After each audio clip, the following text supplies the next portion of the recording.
quick screen recording to show you how to install Microsoft Office onto your computer using your Office 365 account. You have 5 licenses in total of Microsoft Office that you can install on 5 different devices.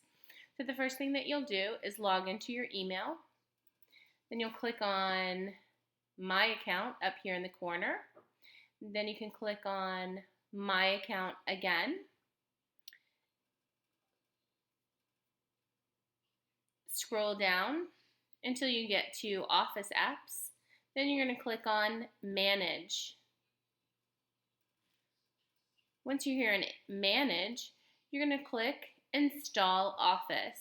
This will allow you to install Microsoft Office on your computer or on your laptop.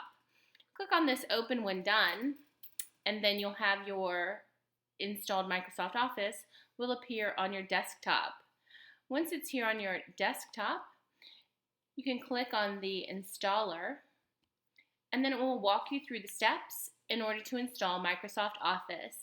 You'll read through the license, the destination selection, installation, and the summary. Click Continue and agree to the terms in order to download Microsoft Office onto your computer.